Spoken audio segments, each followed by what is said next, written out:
আজি সমগ্ৰ উত্তৰ পূবক চুই যোৱা আমাৰ যিসকল গাহৰি পালক তেওঁলোকক চুই যোৱা এটা যিটো মহামাৰী আফ্ৰিকান স্বাইন ফিভাৰ সেইটোৱে আমাৰ লাখ লাখ গাহৰি মাৰি উত্তৰ পূবত এক ভয়ংকৰ পৰিস্থিতি সৃষ্টি কৰিলে। আমাৰ মেৰুদণ্ডডাল যিডাল অৰ্থনৈতিক মেৰুদণ্ড সেইডালে ভাঙি থৈ গ'ল আৰু তাৰ ফলত আমাৰ ৰাজ্য চৰকাৰ উত্তৰ পূবৰ সকলো ৰাজ্য চৰকাৰ আৰু মহামান্য উচ্চতম ন্যায়ালয়ে তেওঁলোকে বাহিৰৰ পৰা গাহৰি অনাটো এই সময়খিনিত বাধা নিষেধ কৰি ৰাখিছিলে। তৎসত্ত্বেও খবৰ পোৱা মতে কালি দিল্লীৰ পৰা আৰম্ভ হোৱা যিখন 0596 দিল্লী ডিব্ৰুগড় স্পেচিয়েল মেইল গাড়ী তাত এক বগী গাহৰি বহিৰাগত লবিয়ে আজি পঠিয়াই আছে। কালিলৈ সেই ট্ৰেইনখন গুৱাহাটী ষ্টেচনৰ প্লেটফৰ্মত 2:45 আহি উপস্থিত হ'ব। ইমান ডাঙৰ এটা বিভীষিকাময় পৰিস্থিতি হোৱাৰ পিছতো যেনেকৈ আমাৰ বহিৰাগত লবিয়ে আজি গাহৰি পঠিয়াব পাৰিলে। আজি যোৱা সপ্তাহত 2খন ট্ৰাক আমাৰ শ্ৰীৰামপুৰ গেটেদি আমাৰ সোমাই আহিলে। প্ৰশ্ন কৰা হ'ল SP কোকৰাঝাৰক যে কেনেকৈ সোমাব পাৰিলে। তেওঁৰ এটা তুলুঙা মন্তব্য আছিলে যে 2000খন ট্ৰাক আহে, কাক আমি চাম। ইমান এটা ডাঙৰ অৰ্ডাৰ যেতিয়া উচ্চতম ন্যায়ালয়ে আৰু ৰাজ্য চৰকাৰে দি থৈ দিছে, তাৰপিছতো এই দুটকামান পইচাৰ কাৰণে আমাৰ এই পুলিচ বা আমাৰ প্ৰশাসন তেওঁলোকে সেই ট্ৰাকবিলাকক এৰি দিছে বা এই আমাৰ ট্ৰেইনবিলাক আহিবলৈ দিছে।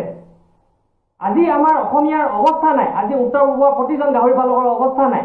তৎসত্ত্বেও এনেকুৱা অৱস্থা এটা আজি ৰাজ্য চৰকাৰে আমাৰ সন্মুখত দাঙি ধৰিছে। লগতে the prevention and control of infectious and contagious disease in animal act 2009 তাত ক্লিয়াৰলি লিখা আছে যে যিকোনো এটা বেমাৰ হৈ থকা অৱস্থাত কোনো গাহৰি না বাহিৰৰ পৰা আহিব পাৰিব না ভিতৰলৈ সোমাব পাৰিব। আৰু যিখন অৰ্ডাৰ আমাৰ কেন্দ্ৰীয় মন্ত্ৰীয়ে যিখন অৰ্ডাৰ দিছিলে যে আমাৰ ইয়াত গাহৰি সোমাবহি পাৰিব আফটাৰ যদি তেওঁলোকে ভেকচিন মাৰে। মই আজি ক'ব বিচাৰিছোঁ যে আফ্ৰিকান স্বাইন ফিভাৰৰ কোনো ভেকচিন নাই। ভেকচিন নোহোৱাকৈ কেনেকৈ সেই গাহৰিখিনি আমাৰ ইয়াত সোমাবলৈ দিম আমি? আমাৰ ইমান অলৰেডি লোকচান হৈছে, আমি কেতিয়াও এইটো কথা মানি ল'ব নোৱাৰোঁ।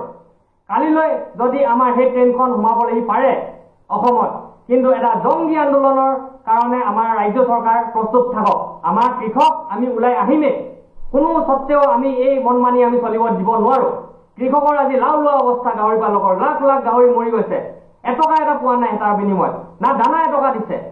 তৎসত্ত্বেও আজি এনেকুৱা অৱস্থা এটা হৈছে যে আমি আজি ক'তো যাব নাই পৰা। কাক ক'ম আমি এইখিনি বস্তু? আমি এতিয়া কৃষকে ওলাই আহিম এতিয়া। আৰু মই বাৰে বাৰে অনুৰোধ কৰিছোঁ ৰাজ্য চৰকাৰলৈ যে কালিলৈ যাতে ট্ৰেইনখন বা যিকোনো আগলৈ ট্ৰেইন ট্ৰাক গাহৰিৰে ভৰ্তি কেতিয়াও যাতে সোমাবলৈ তেওঁলোকে অনুমতি নিদিয়ে। যদি অনুমতি দিয়ে কিন্তু এটা অতি বেয়া পৰিস্থিতিলৈ আমাৰ যিসকল কৃষক সকলো আমি ওলাই আহিবলৈ আমি এটা বাধ্যত পৰিম। নমস্কাৰ।